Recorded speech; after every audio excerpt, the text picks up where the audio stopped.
CPM বলছে যে তৃণমূলের আমলে থ্রেট কালচার। আমরা হাওড়ায় এসছি, এখান থেকে গঙ্গার ঘাট দিয়ে গেলে বেশি দূর পড়বে না, যেখানে সুশীল পালের বডিটা পাওয়া গেছিল। যদি কেউ ভুলে না গিয়ে থাকেন কিভাবে ডাক্তার সুশীল পালকে মারা হয়েছিল বাড়িতে, তাহলে আরেকবার সিপিএম নেতারা সেটা মনে করে নিতে পারেন। কারা মেরেছিল? সিপিএম এর স্থানীয় নেতারা মেরেছিল। তো সেই সিপিএম হঠাৎ করে মুখ টুক ধুয়ে এসে বলছে না না আমাদের বিচার চাই, আমরা থ্রেট কালচারের বিরুদ্ধে কথা বলব।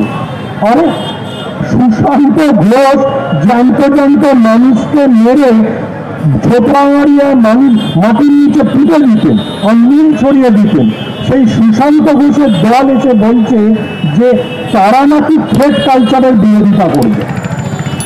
দেখুন, আরজিকরে যা ঘটনা ঘটেছে সেটা খুব দুঃখজনক, আমরা তার বিচার চাই, কিন্তু তার জন্য যদি পদত্যাগ দাবি করতে হয় তাহলে তো সিপিএম এর আমলে জ্যোতিবাসীকে প্রতি মাসে পদত্যাগ করতে হতো। বানতলা, ফুলবাগান কি করবেন? আর দেখুন, মানে শুভেন্দু অধিকারীকে কিন্তু আমি একটা জিনিসের প্রশংসা করবো যে উনি পদত্যাগটা কিন্তু একবারও বলছেন না কার চাইছে। কেন বলছেন না? কারণ যদি ধর্ষণের জন্য পদত্যাগ চাইতে হয়, যোগী আদিত্যনাথ পেছন ঘুরলে কাউকে দেখতেই পাবেন না। উত্তরপ্রদেশে সব এমএলএ আইদার ধর্ষক অথবা খুনি। তো এইরকম একটা দল বিজেপি আর সিপিএম দুজনের মধ্যে একটাই তফাৎ, রাম আর রাম, একটা 50 যোগ করেছে, আর কিছু না। তো তারা হঠাৎ করে ভাবলো যে পশ্চিমবাংলায় বিপ্লব করবে। আবার আমি বললাম, বাংলাদেশ টেলিভিশন দেখলে না মানুষের স্বপ্ন হয়, মানে এটা কোনো দোষ নয়, স্বপ্ন তো মানুষ দেখেন।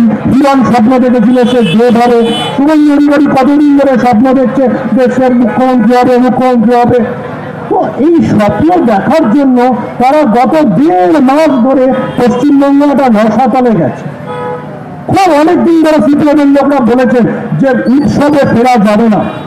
একবার বলুন তো দীপাবলিতে ফেরা যাবে না? আমি দেখবো বিজেপির লোকরা, বিজেপিকে যারা পয়সা দেয় সেই চিটলাঙ্গিয়ারা মেনে নেয় কিনা যে দীপাবলিতে আলো জ্বালা যাবে না। আবার কি বলছি, দেখুন, কারো স্বপ্ন দেখাটাও কোনো দোষ না, স্বপ্ন মানুষ দেখতেই পারে। শুভেন্দু অধিকারীর স্বপ্ন, এরকম কত লোক কত স্বপ্ন মানে পূরণ হয়নি বলে মারা গেছে।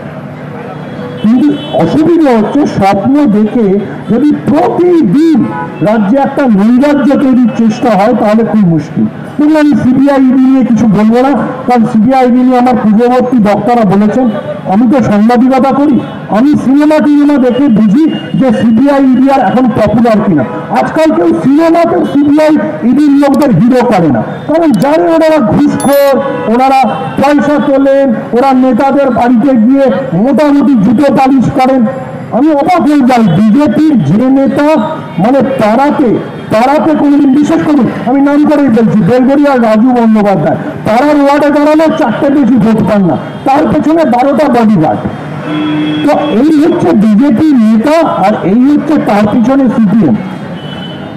আপনাদের হাওড়ায় দাঁড়িয়েছিলেন সব্যসাচী চট্টোপাধ্যায়, ভাবটা দেখলে মনে হয় যে শরৎচন্দ্র চট্টোপাধ্যায়ের ছোট ভাই। ভোট পেয়েছিলেন কত নিজেও জানেন না, ঠিক আছে। এবার সমস্যা হচ্ছে বিকাশ ভট্টাচার্যকে দেখে তিনি উদ্বুদ্ধ হয়ে গেছেন যে আমরা একটা মহান কিছু করব। আরে বিকাশ ভট্টাচার্যকে তো পার্টিতেই কেউ ডাকে না। বিকাশ ভট্টাচার্যকে যদি কেউ জিজ্ঞেস করে যে আপনি মেয়র হিসেবে কলকাতা শহরে কি করেছেন, তাই বলতে পারবেন না। বিকাশ ভট্টাচার্য সারাদিন একটা কাজই করেন, দ্বিতীয় কাজটা আমি বলতে চাই না, ওটা বিজেপির রূপা গাঙ্গুলিরা বলবেন। কিন্তু প্রথম কাজটা যেটা বিকাশ ভট্টাচার্য করেন সেটা হচ্ছে মামলা লড়েন, এবং সেই মামলা হাইকোর্টে রায় পান, সুপ্রিম কোর্টে গেলে স্থগিতাদেশ হয়ে যান। তো এই যে বিজেপি এবং সিপিএম, এরা পশ্চিমবাংলায় একটা স্বপ্ন দেখেছে। আবার আমি বলছি, স্বপ্ন দেখা ভালো, শুভেন্দু অধিকারীকে অপেক্ষা করতে হবে। দিনের দোষ তিনি দেখুন, আর স্বপ্ন দেখছেন না। উনি জানেন যে বিজেপি অফিসে জুনিয়র ডাক্তাররা বাথরুম করতেই যায়, ফলে উনি এখন জুনিয়র ডাক্তারদের মন দিয়ে গালাগাল করছেন। আর বিজেপির আরেক নেতা শঙ্কর ঘোষ এখনো আমার মতো এই লাল পাঞ্জাবি বা সাদা পাঞ্জাবি পরেন, এই পাঞ্জাবির তলায় এখনো ওনার চেগুয়ে করার ট্যাটুটা আছে। কিন্তু তিনি শঙ্কর ঘোষ হঠাৎ দম ছেড়ে রওনা হয়েছেন, ফলে তিনি বিরাট বিপ্লবী জুনিয়র ডাক্তারদের দেখে নিতে হবে, মমতা বন্দ্যোপাধ্যায়কে দেখে নিতে হবে। শিলিগুড়ি শহরের রামনবমীর মিছিল ছাড়া শঙ্কর ঘোষ আজ অব্দি কিছু করেছেন বলে আমি শুনি। তো দেখুন, বিজেপি সম্পর্কে আমার একটাই বক্তব্য, অন্য রাজ্যে এরা চোর এবং ধর্ষক, এই রাজ্যে এরা হচ্ছে বঞ্চিত। তৃণমূলে জায়গা পাচ্ছিল না, বিজেপিতে গেছে, টিকিট পেয়েছে। সিপিএমে টাকা করতে পারছিল না, বিজেপিতে গেছে, টাকা করছে, ভালো, কোনো অসুবিধা নেই।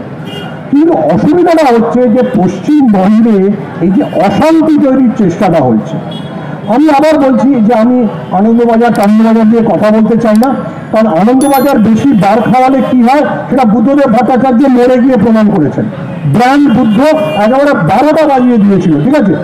যদি আনন্দবাজারের বার কেউ খায়, লাস্ট 2016-তে সূর্যকান্ত মিশ্র খেয়েছিলেন, বলেছিলেন ওভার বাউন্ডারি মারছি, ও মা, দেখা গেল নারায়ণগড়ে নিজেই হেরে গেছে। তো আনন্দবাজারের বার খেয়ে কেউ কোনো, আমি অনেকদিন আনন্দবাজারে চাকরি করেছি, তাই এটা খুব জোরের সঙ্গে বলতে পারি, কেউ কোনোদিন রাজনৈতিক নেতা হতে পারেনি। আর সোশ্যাল মিডিয়ায় বিপ্লব করে কেউ কোনোদিন বিপ্লবীও হতে পারেনি। আমি জুনিয়র ডাক্তারদের একটা জিনিস আশ্বস্ত করবো, আমি এটা বুঝি জুনিয়র ডাক্তারদের একটা সমস্যা হচ্ছে যে যতদিন ওনারা আন্দোলন করছিলেন সুইগি জোম্যাটোতে খাবার ডেলিভারি হচ্ছিল, মানে ওনারা ভাবছেন যে এখন যদি আবার আমরা পুরো কাজ করি সুইগি জোম্যাটোতে খাবার ডেলিভারি হবে কিনা। সেটা না হয় সরকারের সঙ্গে আলোচনা করতে পারেন। বাকি যারা ওনারা যা বলছেন যে প্রত্যেকের পেছনে 2জন করে বডিগার্ড, আমার মনে হয় একটি বাস্তববোধটা ভাবা উচিত। আমি ওটা বুঝি, মানে আমি তো কোনো দোষ দিই না। কিঞ্জল নন্দ জুনিয়র ডাক্তারদের বড় নেতা, সে পূর্ব মেদিনীপুরের ছেলে, ও শঙ্কুদেব পান্ডাকে দেখেছে। শঙ্কুদেব পান্ডার পেছনে 4 জন বডিগার্ড, বলছে আমিও জুনিয়র ডাক্তার, আমার পেছনে 6টা বডিগার্ড, আমার পেছনে 6টা বডিগার্ড। বেচারি কিঞ্জল নন্দ সিনেমা রিলিজ করে না, 4টা সিনেমা করেছে, 2টো রিলিজ করেনি, যেহেতু নিজে হিরো, বাকি 2টো সিনেমা দেবের পাশে সাইডে। আমি আর বেশি বলবো না, আমি শুধু এটুকুই বলবো, পুজো সবাই ভালো কাটান। আর যারা রাজ্যে নৈরাজ্য সৃষ্টি করতে চাইছে তাদের চিনে নিন, মমতা বন্দ্যোপাধ্যায় সহজে যাবেনও না, আর তৃণমূল দলটাকে অত সহজে উৎখাত করা যাবে না। এইটা যত তাড়াতাড়ি শুভেন্দু অধিকারী এবং মোহাম্মদ সেলিম বুঝে যান তত ভালো।